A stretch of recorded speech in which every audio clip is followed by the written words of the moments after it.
আচ্ছা, ব্রাজিল মরক্কোর সাথে 1-1 গোলে ড্র করছে। এই বিষয়টা আমরা বাদ দিয়া আগামীকাল যে ব্রাজিলের হাইতির সাথে যে ম্যাচটা আছে, চলেন আমরা ওই ম্যাচটা নিয়ে একটু কথাবার্তা বলি। তো সবার প্রথমে আসি নেইমারের সম্বন্ধে আসি। যেহেতু নেইমার 1 মাস খেলতে পারে নাই, এবং কি একটা জিনিস বের হয়েছে যে নেইমার গ্রুপ পর্বের ম্যাচগুলো খেলতে পারবে না, এবং বিষয়টা এবং অনেকটাই সত্যি। কারণ অলরেডি আমরা জানতে পারছি যে নেইমারকে বাদ দিয়া অলরেডি টিম স্কোয়াড যে বা কোচ কার্লো আনচেলত্তি, সে কিন্তু অলরেডি নেইমারকে বাদ দিয়ে নেইমারকে যে মানে বেস ক্যাম্প আছে, ওই বেস ক্যাম্পে রেখেই প্র্যাকটিস সেশন করতে গেছে। সেখানে কিন্তু নেইমার জানে নেইমার এখানে ইনজুরি যে বিষয়টা আছে ওইখানে রিহ্যাবিলিটেশন চলতেছে। তো নেইমারকে বাদ দিলে বর্তমান ব্রাজিলের যে প্লেয়ার গুলো আছে এবং এই টিম স্কোয়াডটা কিরকম হতে পারে, তো চলুন আমরা একটু দেখি। গোল পজিশনে অবশ্যই এলিসন বেকার থাকবে, এটা সবার জানা কথা। আর দুই সেন্টার ব্যাক ডুওতে গ্যাব্রিয়েল মাগালাস এবং মার্কুনিস এটা থাকবে, এটা 100% শিওর। রাইট ব্যাক এবং লেফট ব্যাকে কে খেলবে এটা কিন্তু কোচ কার্লো আনচেলত্তিকে অবশ্যই বের করতে হবে। কারণ গত ম্যাচের যে রাইট ব্যাক এবং লেফট ব্যাক যারা খেলছে তাদের পারফরমেন্স অতটাও সুবিধা না। এবং এই সবচেয়ে বড় সমস্যা হচ্ছে ব্রাজিলের লাস্ট যে ম্যাচে মরক্কোর ম্যাচে যে সমস্যাটা হচ্ছিল সেটা হচ্ছে মিডফিল্ডে ক্যাসিমিরো এবং ব্রুনো গিমেরেসের যে কানেকশনটা, ওই কানেকশনটা অনেকটাই মিলে নাই। এবং তবে একটা জিনিস হচ্ছে কি, ক্যাসিমিরো এবং ব্রুনো গিমেরেস কিন্তু এরা অনেক ভালো প্লেয়ার। স্পেশালি যদি ক্যাসিমিরোর কথা যদি বলা হয়, সে কিন্তু সাবেক রিয়াল মাদ্রিদের প্লেয়ার, এবং কি সে টপ রেটেড মিডফিল্ডার। তো হয়তো একটু সময় লাগতেছে। আর ক্যাসিমিরোরও মোটামুটি বয়স হয়েছে, তাও টপ রেটেড বা এই লেভেলের পারফরমেন্স করার জন্য ক্যাসিমিরো এখনো ওই বয়স আছে, এবং ক্যাসিমিরো চাইলে ওই ওই পারফরমেন্সটা দিতে পারবে।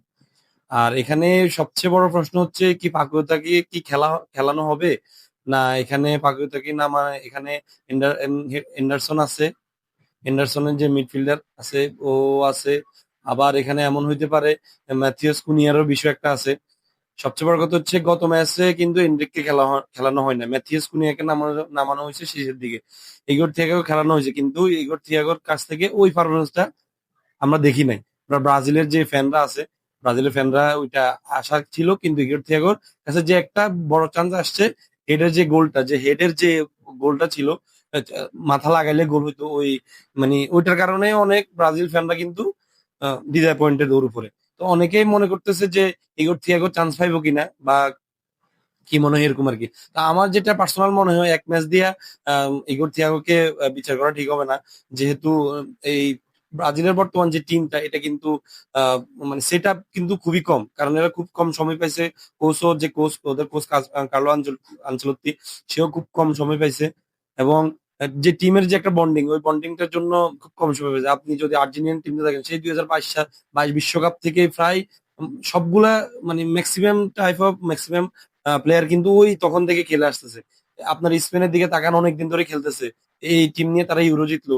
তারপর অন্যান্য টিম, ফ্রান্সের টিমের দিকে তাকান, তাদের ভিতরে একটা বন্ডিং আছে। ফ্রান্সের যে কোচ দিদিয়ের দেশম, সে অনেক বছর থেকে এই ফ্রান্সের টিমের কোচ। তো এখানে ব্রাজিলের যে একটা সমস্যা, কোচ নতুন, টিমের ভিতরে বন্ডিংটা ওই হিসেবে কম। ঠিক আছে, তো এই জিনিসটা সময় লাগবে। এবং কি ব্রাজিলের পক্ষে এখনো সম্ভব যে বিশ্বকাপে ভালো কিছু করে দেখানোর জন্য, অন্তত তো সেমি বা ফাইনাল পর্যন্ত ব্রাজিলের যে টিম, ওই টিমে যদি বন্ডিংটা ভালো হয়, তাহলে ওই টিম সেমি বা ফাইনাল পর্যন্ত চলে যেতে পারে। এটা অবাক হওয়ার কিছু নেই।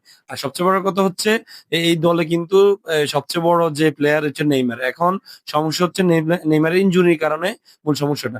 নেইমার যখন ফিট হয়ে যাবো, আশা করি গ্রুপ স্টেজের শেষের ম্যাচে হয়তো নেইমার চলে আসতে পারে, এবং কি নাও আসতে পারে। আর সবচেয়ে বড় কথা হচ্ছে ব্রাজিলের যে নেক্সট 2 ম্যাচ, যে হাইতির সাথে কালকে সকাল 6:30, এবং নেক্সট ম্যাচ যে এগুলা ব্রাজিলের পক্ষে চাইলে চাইলে এগুলা নেইমার বাদে উঠে যাওয়া সম্ভব। আর এখানে আমার যেটা স্পেকুলেশন বা আমার যেটা মতামত, এটা হয়তো কার্লো আনচেলত্তি হয়তো এরকম হতে পারে। সেটা হচ্ছে, আমরা রাফিনিয়ার যে খারাপ পারফরমেন্সটা দেখছি গত ম্যাচে, আমরা রাফিনিয়াকে নর্মালি বার্সাতে দেখি আপনার কোন পজিশনে, এই ভিনিসিয়াস যে পজিশনে গেলে ওই পজিশনে নর্মালি দেখি, অথবা নাম্বার 10-এ বা অ্যাটাকিং মিডফিল্ডার হিসেবে। তো আমার মনে হয় যে রাফিনিয়ার যে পজিশনটা একটু চেঞ্জ করে পজিশনটা যদি রাফিনিয়াকে যদি অ্যাটাকিং মিডফিল্ডার বা সেকেন্ড স্ট্রাইকার হিসাবে, অথবা নাম্বার 10 হিসেবে ক্রিয়েটিভ প্লেমেকার হিসেবে খেলা হয়, তাহলে রাফিনিয়ার ছেলেটা বের হয়ে আসবে। আর আরেকটা জিনিস হচ্ছে রাইট উইং এর যে অপশনটা কিন্তু এনরিক আছে অলরেডি। ঠিক আছে, এনরিক কিন্তু চাইলে ওইখানে এনরিককে খেলানো যায়। ঠিক আছে, আর এদিকে ভিনিসিয়াস তো আছে।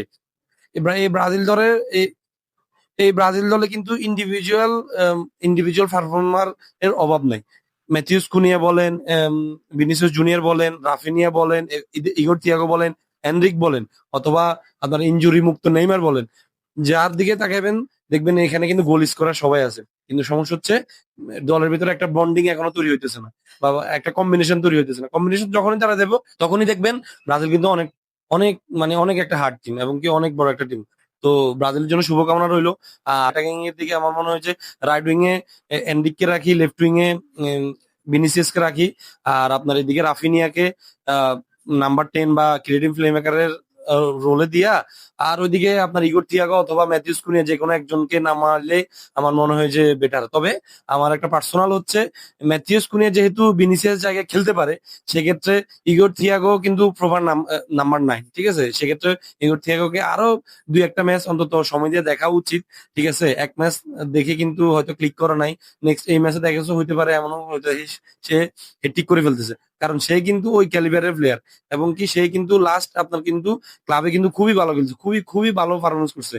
সে কিন্তু আপনার হচ্ছে লিগের কিন্তু সেকেন্ড পারফর্মার, মানে second goal scorer, second top goal scorer ভিতরে একজন।